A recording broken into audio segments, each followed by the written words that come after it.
নমস্কার বন্ধুরা, আজকে আর একটা নতুন ফোন নিয়ে চলে এলাম আপনাদের সামনে, Redmi Note 14 Pro Plus। সেই ফোনটা আপনাদেরকে দেখাবো এবং তার সম্বন্ধে কিছু বলবো। এই হলো সেই Redmi Note 14 Pro Plus। Redmi Note 14 Pro Plus এর সেগমেন্ট ফার্স্ট 6200 mAh এর ব্যাটারি। শুধু তাই নয়, এর মধ্যে 90 ওয়াট ইনবক্স চার্জারও রয়েছে। শুধু তাই নয়, এর সঙ্গে রয়েছে টপ 20 AI ফিচার্স। এআই ফিচার্সের মধ্যে যেরকম রয়েছে AI subtitle, AI interpreter, AI live translation. শুধু তাই নয়, সার্কেল টু সার্চও রয়েছে। সেগমেন্ট ফার্স্ট সুপার এআই ক্যামেরার মধ্যে যেরকম রয়েছে ব্যাকে triple 50 megapixel camera, 50 megapixel main camera, 50 megapixel telephoto lens আর 8 মেগাপিক্সেল আল্ট্রা ওয়াইড অ্যাঙ্গেল। শুধু তাই নয়, সেলফিতে রয়েছে 20 মেগাপিক্সেল ক্যামেরা।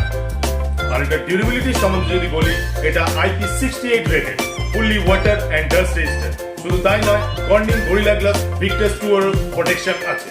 আর পারফরম্যান্স সম্বন্ধে যদি বলি, এটাতে Qualcomm Snapdragon 7S Gen 3 processor use করা আছে, যেটা 4 nanometre base chipset. Thank you বন্ধুরা, যদি ভিডিওটি ভালো লাগে তাহলে একটি লাইক ও কমেন্ট শেয়ার করবেন।